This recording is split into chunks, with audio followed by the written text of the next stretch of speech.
Emas selalu menjadi instrumen investasi andalan masyarakat, termasuk saat kondisi ekonomi sulit. Bagaimana prospek investasi emas tahun ini? Apakah masih bisa memberikan peluang keuntungan karena kondisi ketidakpastian ekonomi global? Kita membahasnya bersama dengan analis PT Sinarmas Futures, Ariston Cendra. Pak Ariston, selamat pagi. Selamat pagi, Pak Leonard. Ya, Pak Ariston, tadinya kita kira tahun ini kondisi ekonomi global akan lebih jinak ya, lebih melandai dibanding tahun lalu. Tapi perkembangan terakhir Bank Sentral Amerika mengatakan bahwa ada kemungkinan harus menaikkan suku bunganya lebih banyak lagi daripada konsensus awal. Ini memunculkan lagi ketidakpastian. Ini apakah juga terlihat di dinamika harga emas sebagai aset investasi atau seperti apa, Pak Ariston? Ya betul, di belakangan ini seminggu terakhir, 2 minggu terakhir nih harga emas kembali menurun ya, tertekan cukup dalam dari level 1.900 di akhir tahun lalu. Karena ekspektasi pasar atau persepsi pasar terhadap kebijakan Amerika Serikat kembali menunjukkan bahwa The Fed mungkin akan menaikkan lagi sebesar 50 basis point di tahun ini gitu ya. Tapi emas juga tertekan juga karena ada persepsi tentang pertumbuhan ekonomi di global gitu ya. Karena ketakutan atau kekhawatiran pasar terhadap resiko atau resesi itu merendah, pasar kembali masuk ke aset-aset yang beresiko seperti saham segala macam. Nah itu menyebabkan ada perpindahan aliran dari emas yang sebagai aset aman ke aset yang beresiko. Jadi harga emas juga tertekan karena hal tersebut gitu ya. Memang kan tahun lalu kita lihat banyak orang berlari ke emas karena sering disebut-sebut sebagai safe haven ya Pak Ariston ya, yang juga bebas inflasi. Artinya kalau kita lihat harga emas yang sekarang satu pekan belakangan Anda sebutkan tadi turun, apakah itu artinya gambaran dari membaiknya kondisi ekonomi sebenarnya sehingga banyak investor yang kembali lagi ke risky aset di stok? Dan itu akan berlanjut sepanjang tahun ini atau ini dinamika sesaat saja kalau Anda lihat Pak Ariston? Iya, kalau melihat dari prediksi dari institusi lembaga keuangan internasional, melihat bahwa kekhawatiran resesi itu tidak akan sedalam atau seburuk yang diperkirakan di tahun lalu. Jadi pelaku pasar sudah mulai ambil ancang-ancang untuk masuk ya ke aset-aset berisiko seperti saham ini. Jadi itu menyebabkan memberikan tekanan juga ke harga emas gitu ya. Tapi di sisi lain, karena The Fed ini yang prediksi masih akan tetap menerapkan kebijakan suku bunga tinggi karena melihat ekonomi negaranya masih beresiko akan naik lagi inflasinya. Jadi memberikan juga tekanan. Jadi emas ini agak jadi mau naik susah, mau turun juga ketahan juga gitu ya. Serba salah begitu ya? Iya. Sekarang harganya di berapa Pak? Tadi Anda sudah katakan turun dari sekitar $1.900, itu sekarang di harga berapa ya Pak? Sekarang di 1.820-an. Oh, di 1.820-an dolar per troy ounce itu ya? Per troy ounce ya, betul. Oke. Kalau melihat yang terjadi sekarang, apakah Anda dan mungkin juga para analis emas memproyeksikan harga emas tahun ini akan bergerak di kisaran berapa itu Pak?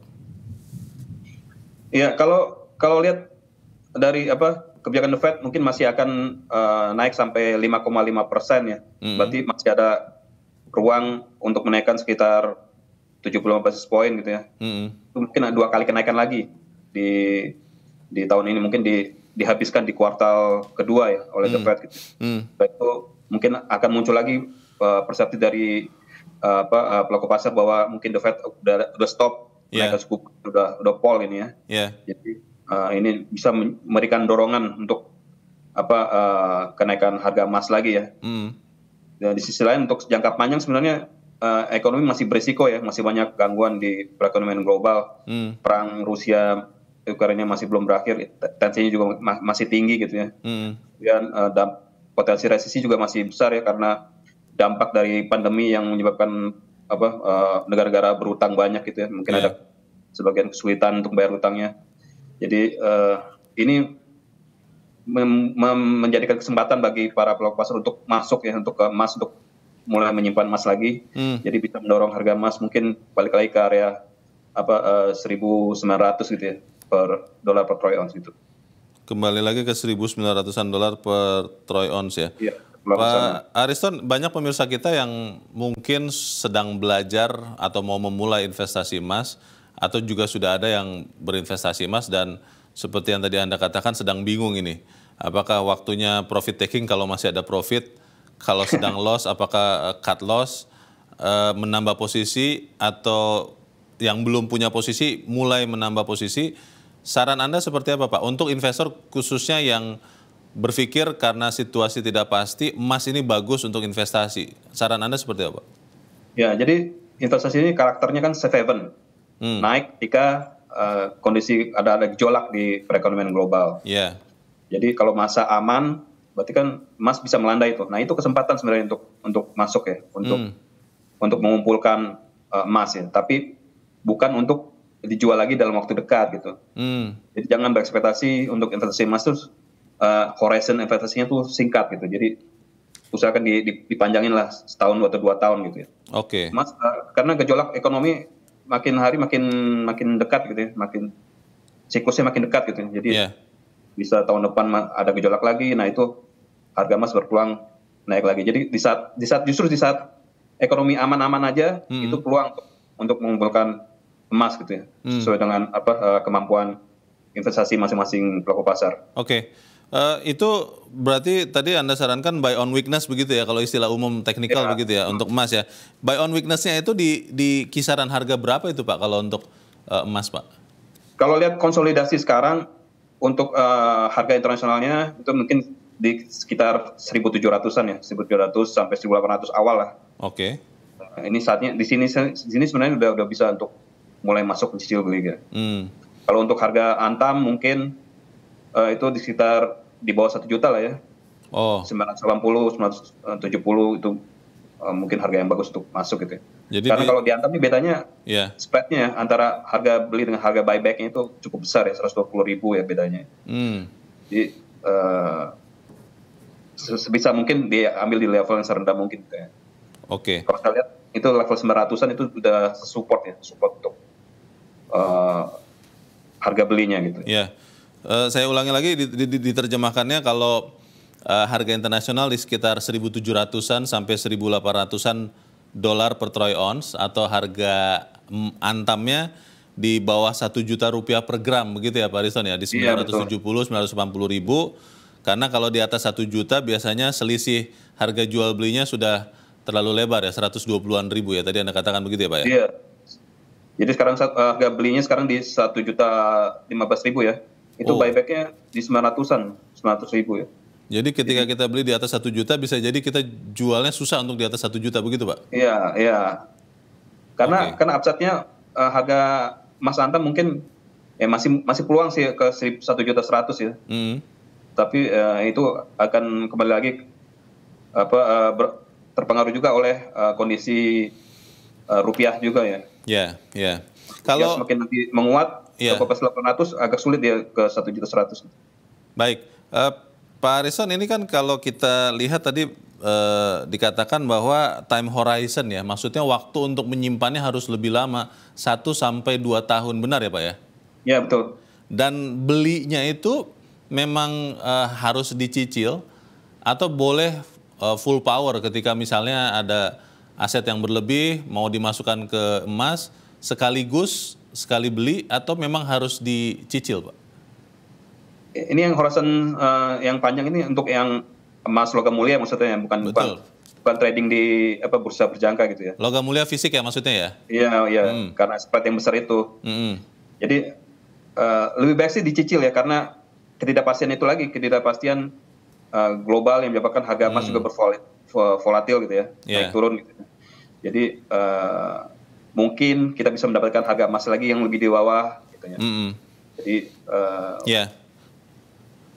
Pak Ariston mencicil gitu ya. Oke, Pak Ariston, ini pertanyaan klasik Pak, tapi saya harus tanyakan lagi. Kalau investasi emas secara fisik, bukan kontrak emas ya, bukan trading emas, Itu sebaiknya memang beli emas batangan ya, logam mulia, daripada perhiasan begitu ya Pak ya? Betul. Boleh dijelaskan singkat Pak, kenapa lebih bagus kalau untuk investasi logam mulia ketimbang emas perhiasan? Biayanya sih, biayanya.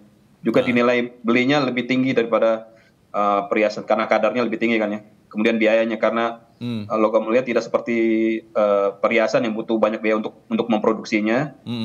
Pas dijual nanti malah lebih rendah gitu ya. Jauh lebih rendah dibandingkan kalau kita membeli logam mulia. Itu alasannya. Kalau beli emas fisiknya sendiri itu lebih baik disimpan sendiri fisiknya, atau kan ada beberapa perusahaan yang menyediakan tempat penyimpanan di perusahaannya Pak. Lebih baik pilih yang mana itu Pak? Ya kalau kita beli cuma sedikit-sedikit sih lebih baik simpan sendiri ya. Kita bisa buka STB ya, set deposit box. Dibandingin keluar biaya lagi untuk penyimpanan gitu ya. Oke, karena harus bayar ya ketika menyimpan itu ya. Iya betul. Oke, Pak Ariston, ketika berinvestasi kita harus siap dengan resiko terburuk. Kemungkinan resiko terburuk untuk investasi emas tahun ini itu bisa turun ke harga berapa Pak? Itu tadi saya bilang kalau untuk rendahnya situasi tuh di 1.700-an gitu ya. Itu sudah diperkirakan bottom di tahun ini ya? Iya, ada potensi itu bottomnya. Kalau lihat dari grafik secara teknikal. Itu dengan asumsi perang Rusia-Ukraina masih terjadi, atau kalau katakanlah ada keajaiban begitu, perang Rusia-Ukraina berakhir tahun ini, emas bisa turun lagi di bawah $1.700 per troy ounce tidak? Peluang sih tetap ada ya, tapi kecil kemungkinan ya kalau untuk Rusia tensinya berkurang drastis gitu ya. Apalagi masuk juga kecurigaan terhadap China juga gitu. Jadi tensi kelihatan untuk perang ini masih cukup tinggi gitu, yang bisa mengangkat kembali harga emas gitu.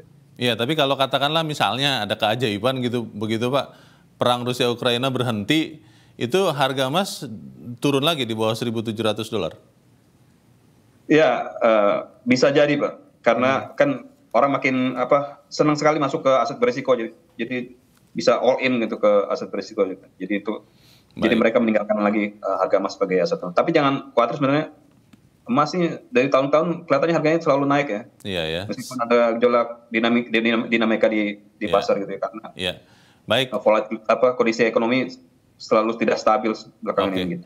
Tentunya kita akan ikuti dinamika ekonomi, tapi terima kasih. Ini pencerahan yang sudah sangat lengkap diberikan oleh analis PT Sinarmas Futures Ariston Chandra. Terima kasih Pak Ariston, selamat pagi. Pagi Pak Leonard.